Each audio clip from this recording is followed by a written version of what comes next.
Moving on to the next bill, which is Bill number 21-0068R, an informational hearing naming city properties for the purpose of inviting agency representatives to brief the council regarding the standards, procedures, practices, and policies for naming and renaming city property and the ceremonial naming of city streets, and to discuss possible revisions of current standards in light of national trends so that our standards better foster equity and unity. This bill was introduced on October 4th, 2021, and the bill sponsor was myself, Councilmember Middleton. So I do have just a few opening comments before we go to the agency reports. In light of the truthful histories now being shared about how certain people have impacted the lives of so many, it is imperative that a certain level of seriousness and care be taken by government entities when naming, denaming, or renaming public facilities and streets. We all know that names have an important role in our society. A simple name can have a certain reputation, authority, or power attached to it. Whether the name is political, religious, academic, or for entertainment, it is important to someone somewhere. Use of a person's name signifies public honor, which serves as an expression of gratitude and confirmation that the person upholds our values. Consequently, use of certain names can evoke certain responses and emotions. Oftentimes, the responses are positive. However, sometimes the responses can be quite negative. Bill number 21-0068R was introduced for the purpose of having city agencies that participate in proposing names for public facilities and streets come together to review certain procedures and possibly develop more formalized criteria and processes to use when proposing names for public facilities and streets in Baltimore. The bill synopsis sent to council members containing helpful attachments of procedures used by both a public and private entity when naming facilities. One attachment was the Baltimore City Public Schools, while the other was for Johns Hopkins University, a private institution in Baltimore. At this hearing, I hope we can have more lively conversation about the topic. And on that note, any questions from the committee before we go into the agency reports? Hearing none, we'll start with the city solicitor's office again. Good afternoon, Madam Chair and committee members. This is Vic Turvolo from the city solicitor's office. Our report basically outlines what we find in the charter as well as in the code. And the big overview is that naming city properties is a legislative act. So we have a provision in Article 2 of the charter that says that you can legislate, that is, have an ordinance that numbers or designates the names of buildings, lots, or parcels of land, and the naming of streets and public ways and places. So it is primarily a legislative process. There is a slightly different process when we name new streets. New streets are actually, so when we have a street that's deeded over to the city for the first time, according to the charter, that is a responsibility of DOT to establish a name. They may come to you with that name, and if you don't like it, maybe they'll probably change it, but ultimately under the charter, they have the authority for naming new streets. But once a street has been taken into our account, then that is the city council has the ability to name a street as well as renaming private streets also is a power that lies with the city council. So there are guidelines for naming streets. Those are in the city code. I'll read them. And because they're in the city code, they are easily changed if you want different guidelines. According to the city code, you can have a name of an existing street avenue, or thoroughfare. You can't have a name of a living person or persons. You cannot have a name of an existing or proposed business or of an existing proposed product of a business. And ultimately, the name given to a street has to be for the entire length, avenue, or thoroughfare. That's pretty much my report, Madam Chair. Thank you, Victor. We'll now move to the Department of Planning.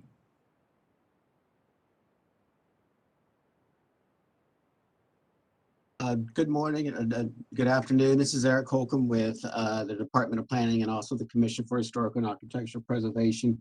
And I'll speak to the Department of Planning and then I'll go back to the CHAPS report. The Department of Planning is supportive of this resolution and is happy to be a resource in the discussion for improving this process. And that's pretty much the meat of the report from Planning. Any questions to planning? I had a question for the Law Department, Madam Chair. Law Department, go ahead. Thank you, Madam Chair. Vic, I won't preface it. This silly question. You one of the last things you said is that any naming of a street has to be for the entire length of the street. Does that mean the entire length of the street and its bounds within the city, or does that mean the any continuous segment of a street? For example, there are there are a lot of streets in the city that exist in a segment here and then doesn't exist for, there may be 100 or 200 blocks of a street and then a gap of several hundred blocks, and then the street picks up somewhere else for another block or 2 or 5 or whatever, and then stops again. That's an interesting question, Councilman. I don't think there's not an answer that we can say that's anchored in law. What I would, that if it's continuous, then you have to name the entire continuous segment that name. When there's a break, it's unknown how I would suspect. Well, I don't even want to go to there. If you think that needs to be clarified, we can clarify that aspect in our code. It is certainly a curiosity to me. Thank you, Vic. Any other questions to the City Solicitor's Office or the Planning Department or the Commission for Historical and Architectural Preservation? Oh, you're right. When I get down to CHAP, Eric, I'll come back to you. Department of General Services. Do we have a representative? Yes, ma'am, Madam Chair. Thank you for recognizing us. Chichi Niaganash, Director of the Department of General Services. General Services is in support of this and is happy to participate in an opportunity to streamline and to document the processes for the naming of city buildings. And first off, my apologies. I am, after I make this statement, going to have to jump into the car, so the rest of my participation will be just on the phone. But I am joined here today by Jackson Gilman Forlini, who is our Historic Preservations Officer, to be able to answer any questions that the committee may have about the naming of particularly historic buildings that DGS owns and manages. Thank you. I guess you can go ahead and jump in your car. Thank you. The person you had mentioned, he can ask her and answer any questions. So can you just kind of explain, how your communication with, the criteria for naming? What is the criteria that your agency uses for naming? So I can start on responding to that, and then again, I in all things historic properties, I must defer to Jackson. So DGS will, I don't see a time in which, as an agency, we would be the ones putting forth or proposing a name change. We are here just in support, in review of it, along with several other entities, including the Mhm. Department of Planning and all the others as stipulated in the city code. I'm sorry, the charter. So we would not find ourselves in a position where we are, again, putting forth or proposing a name change. Where we offer that support and expertise primarily has come into play when we are talking about the historic buildings, because then even outside of the auspices of CHAP, I know Jackson has strong relationships with folks in the federal government, because some of our buildings do also have ties to federal and state previous ownership of them. So your main job is to control the maintenance of the facility, and there's other entities that take care of that, other That is- agencies. That is correct. And so our biggest role, actually, once that decision is made to rename, would come into play with signage. So we would be, responsible for maintaining or at least facilitating a relationship with either a design firm or the folks who would be doing the installation and the design and installation of any new signage on those buildings. Thank you. Thank you. Any questions to Chi-Chi from the committee before she moves on? Hearing none, we'll go to the Department of Transportation. Thank you. Everybody was having some technical difficulties there for a second. Can everyone hear me? Yes. Okay, great. Great. Liam Davis, Legislative Affairs Manager, Baltimore City Department of Transportation. So we stand by our bill report, which is in support for today's conversation, for today's hearing. Victor kind of stole some of my thunder, sharing the criteria for naming of streets. That's outlined in Article 26, Subtitle 7. Don't need to really go through that again. But specifically for street signs, Article 31, Subtitle 2, Subsection 9 specifies DOT as the agency responsible for street signs. And ceremonial street signs differ from, permanent street signage. And they operate under a different set of rules and regulations. And I'm happy to report that today, over the past several months, we've been working with the administration to create a new revised ceremonial street sign policy. That new policy has been drafted, and it's going through the APA formatting process. So it actually has been formatted. We have a weekly meeting with Law Department. Victor hops on when he can to make sure that DOT's regulations are meeting the standards of APA. So my expectation is for the new policy to be posted publicly within a matter of weeks. And during that process, there's a 30-day comment period where people will be able to weigh in on the proposed revised ceremonial street sign policy. With that, I again stand by the bill report and we'll be happy to answer any questions. Thank you. That's good news that we can, could you make sure the committee gets a copy of that as well as eventually the entire council? Absolutely. We are truly a part of that as well. Any questions to transportation from the committee at this point? Moving on to the Department of Real Estate. Thank you, Madam Chair. Casey Kelleher from the Comptroller's Office, Department of Real Estate.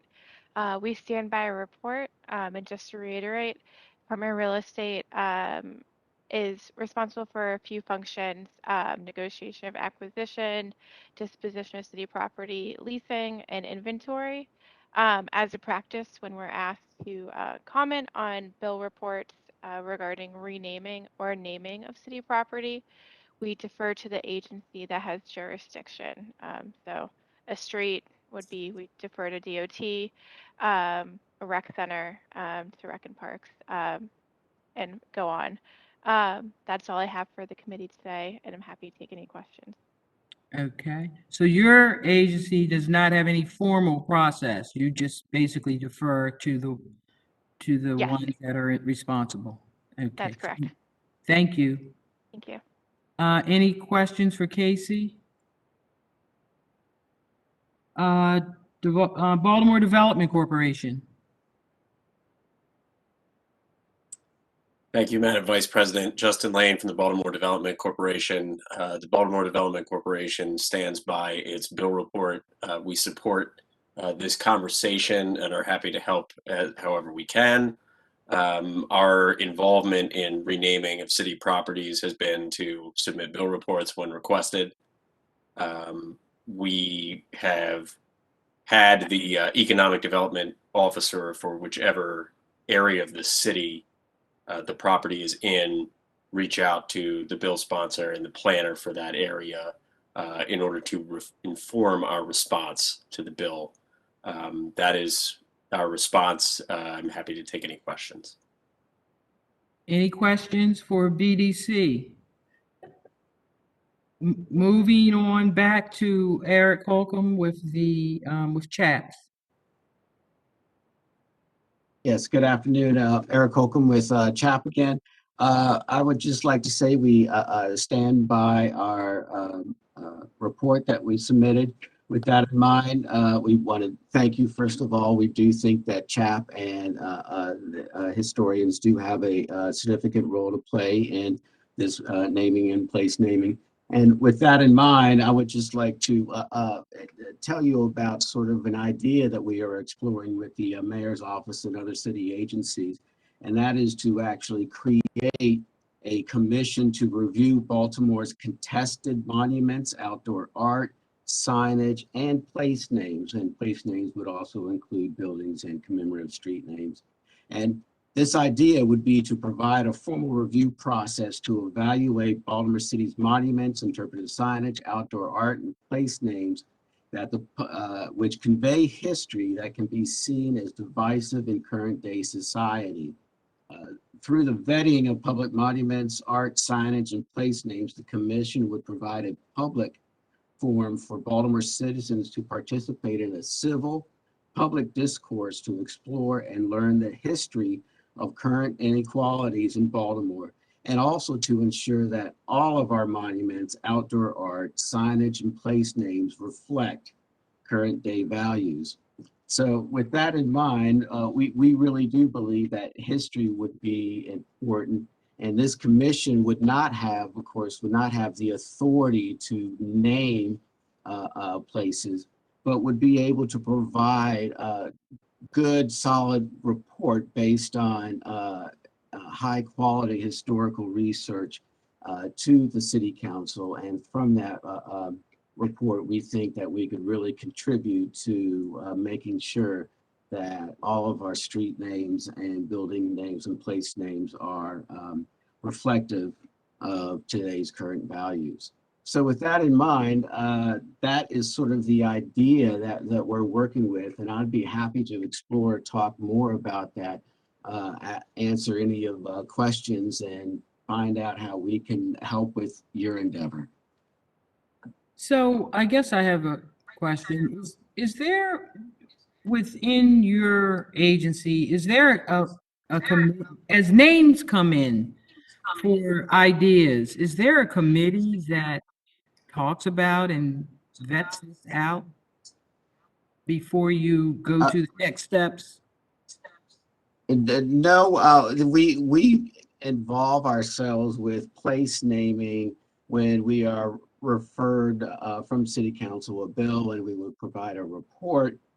The other times that we do names is when we create local historic districts for Baltimore City local landmarks. And usually we base those on the history. For example, we have today at our commission hearing, we reviewed a Baltimore City landmark for Truck House number 5, which is the old Oliver firehouse. And we would want to probably name that as Truck House number 5. And again, we also have to look at that. At the end of the day, a landmark designation, to create one, the authority is at the mayor and city council. And again, the CHAP does provide a report, a full and proper study, as it's mentioned in the Article 6 of the City Code, to you all for that. And so that's something that we would work with.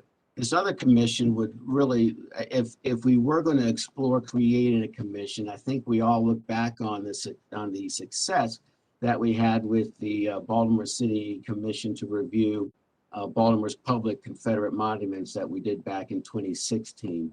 That was very successful in the sense of creating a civil public dialogue and really engaging all aspects of Baltimore citizens in that.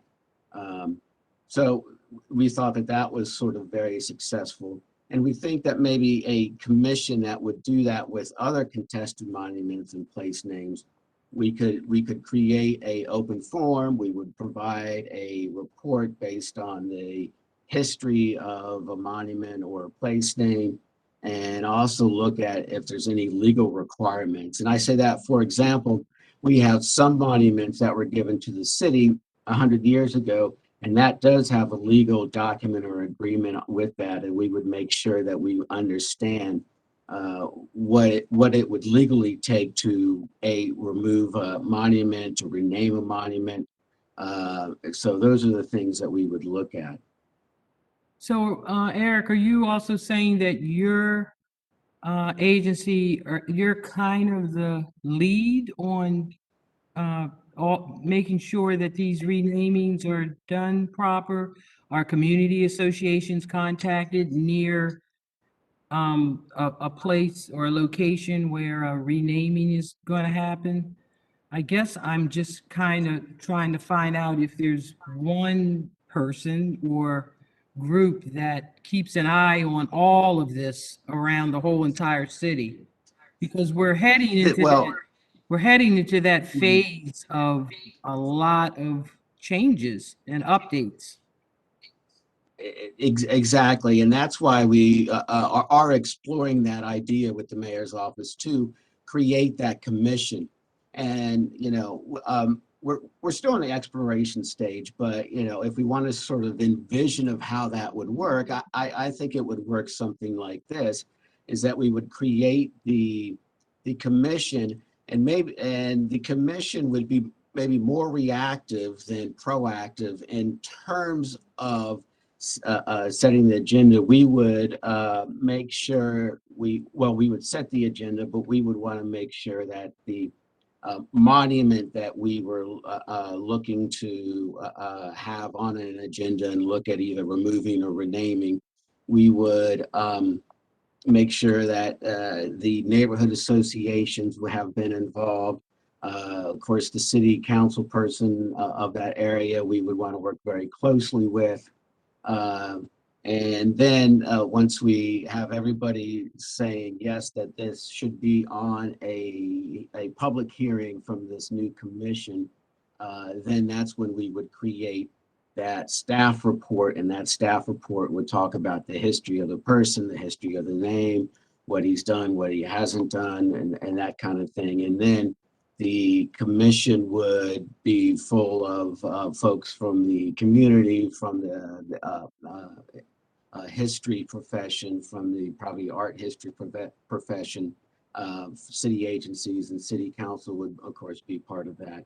And then they would make a recommendation of, yes, this is something that we would want to remove and move over. And that recommendation would then be given to city council. Thank you. And the mayor. I don't know if you received a copy of John Hopkins' process. If not, I think you should take a look at that, as well as the school systems. I know we have Councilman John Bullock on this committee, and I know he has experience and been through renaming of several schools within his district. And I think at some point there was some confusion and things didn't get through the planning commission. So, it's just showing that there was some kind of loophole there, and, we just wanted it to, I guess a proper list is needed because the school system didn't know that they had to go through a certain city process. So there's just some gaps that I see we really have to fulfill to make it be a smooth process. Uh, And go ahead, I'm Excuse sorry. me, Madam Chair, I was going to say, after Eric goes, I'd like to say a couple of words. I appreciate your point. Yes, yes, go I ahead, was, Eric. Mhm. I was just going to say, thank you for that. And I do think that, you know, working with the planning department, working with the Division for Historic and Architectural Preservation in that department, probably the Victor from the law department, we could help make sure that those loopholes are closed and we could get a smooth, consistent process, efficient process, so we could start this looking at our names and monuments and outdoor art and signage. Committee member Bullock, go ahead. Thank you, Madam Chair, and good to see Eric. We were both in another hearing a little bit earlier. As you know, I'm also the council's rep to chat, so I'm glad you're holding this hearing, Vice President. Again, one of the challenges we had when it went to the Planning Commission, again, there was the people not knowing in terms of naming a building versus school program. And I think, to your point, it could be better coordination between the school system, the council, and the Department of Planning. So I appreciate you holding this hearing. I think we're all on the same page, but it's good to have this kind of communication so that we're better prepared in the future. So again, thank you so much. Thank you. Any more questions to Eric Holcomb before we move on? The Baltimore City Schools did present or give the committee their process, but they could not join us today. And then, so I'll move on to Madam the Chair? department. Yes? Sorry, I did want to note, the city schools do have two attendees. There's Lindsay Anderson. They were able to join at after all, so if they can be unmuted or elevated. Thank you. We'll pull them up. Could you repeat those names again? Yes, we have Melissa Broom and then Lindsay Anderson. Okay.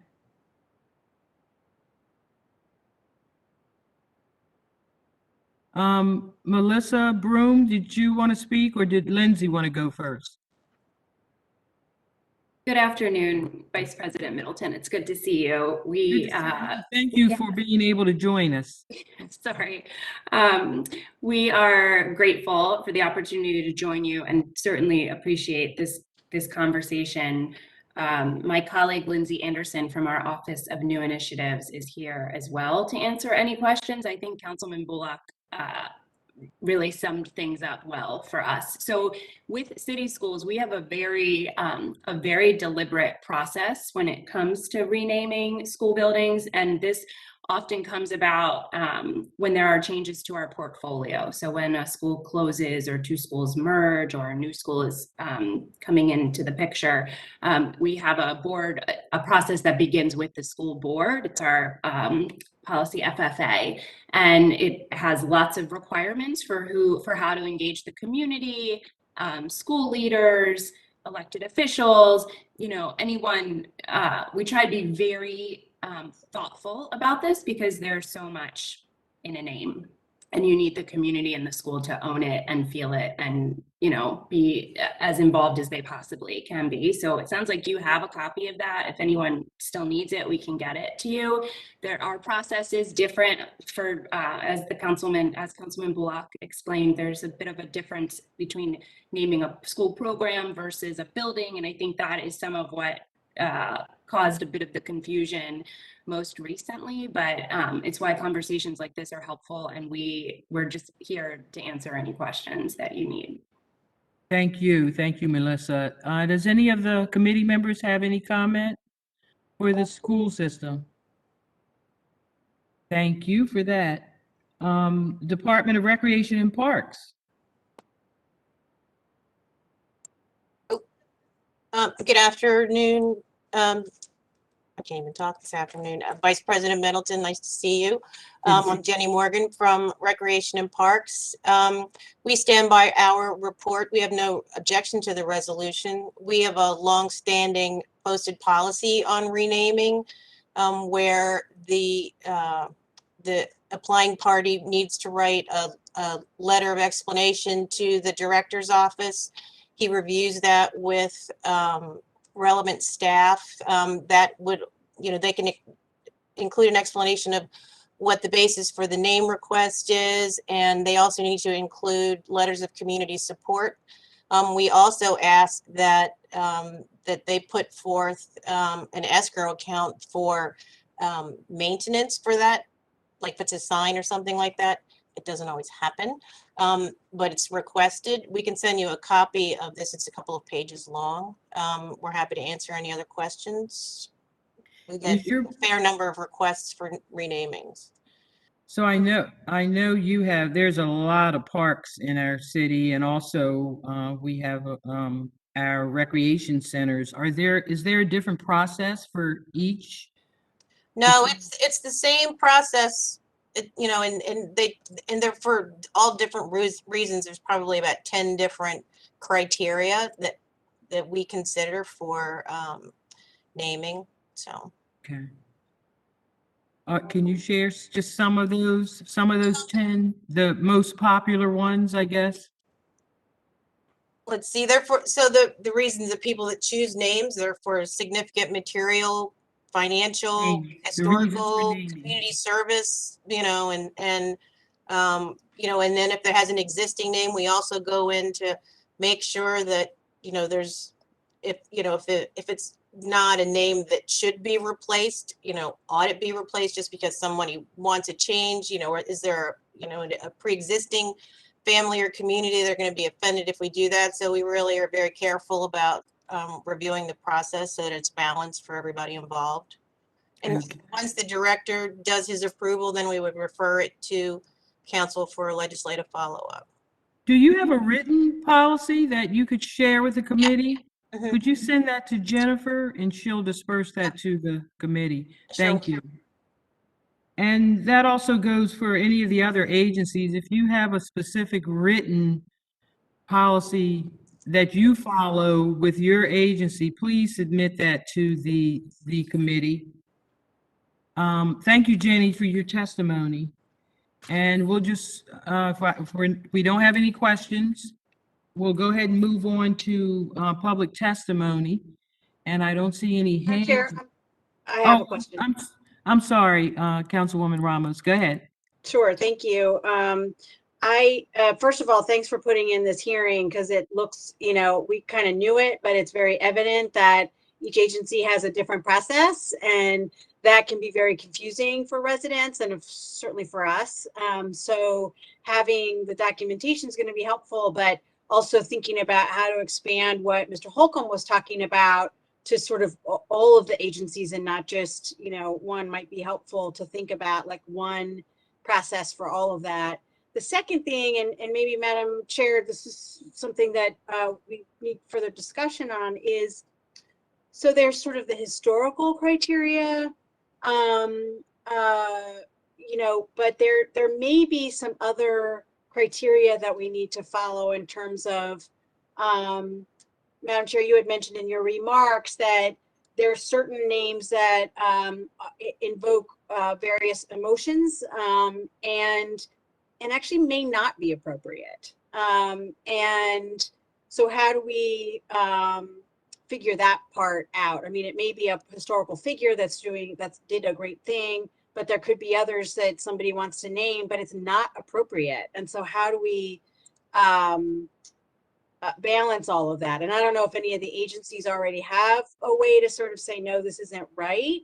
But I do think we need to, because I don't know of any, there's only been one case from the ceremonial sign piece, and I'm not talking about ceremonial sign should have the same process, but I think we learned a lesson there. But I guess with the other agencies, I mean, was there ever a time where you refused a name, and what was that, and how did that work? Because we may not know everybody, but it may not be appropriate. So I agree. You're saying that we really need maybe a streamlined one process that all agencies can follow. It sounds like all the agencies had their way of doing things, but it needs to be a check and balance point of requirements that everyone is following, and then they have their extras because of the agency. Any comment from any of the agencies? Or I'll start with the law department. Is there a way that that could be done?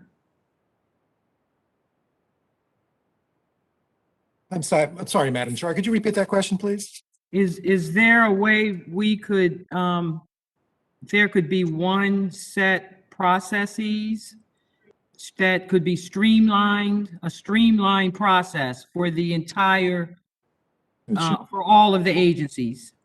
Sure, it would have to be Instead of set. a check and balance kind of thing.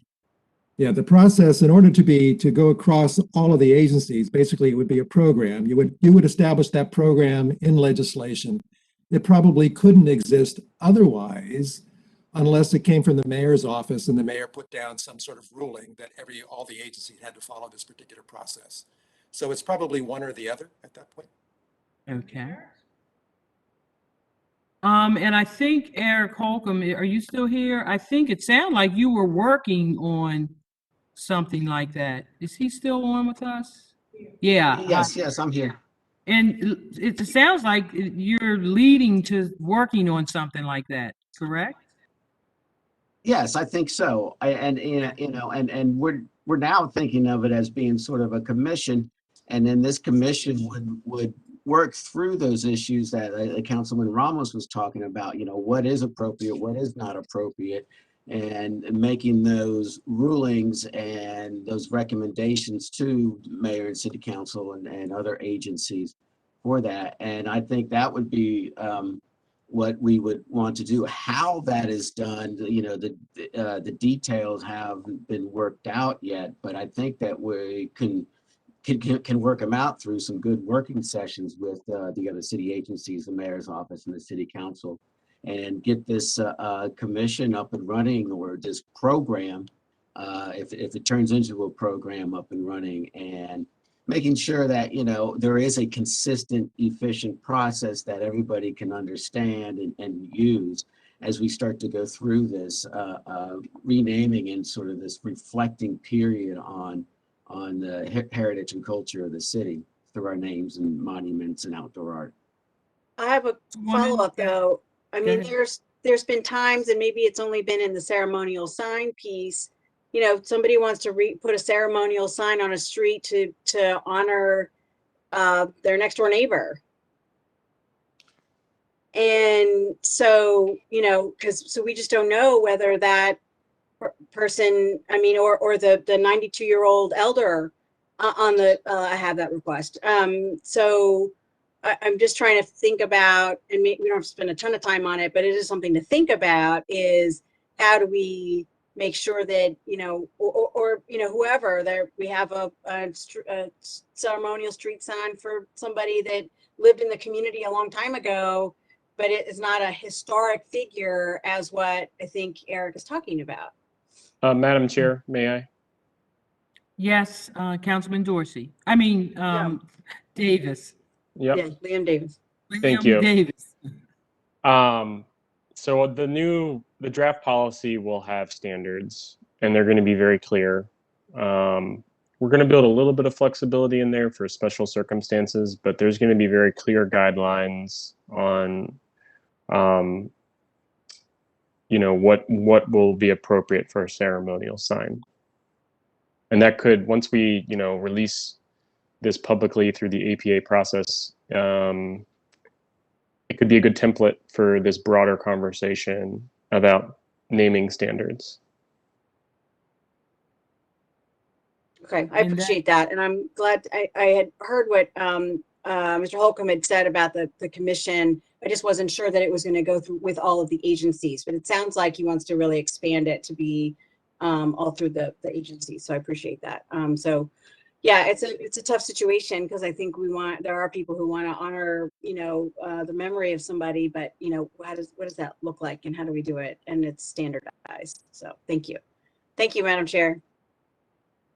You're welcome. Liam, and I just thought of a suggestion, the ceremonial sign piece can be a pilot, the part that you're working, that could be kind of a pilot. So is there communication between your office and Eric's office as far as this commission?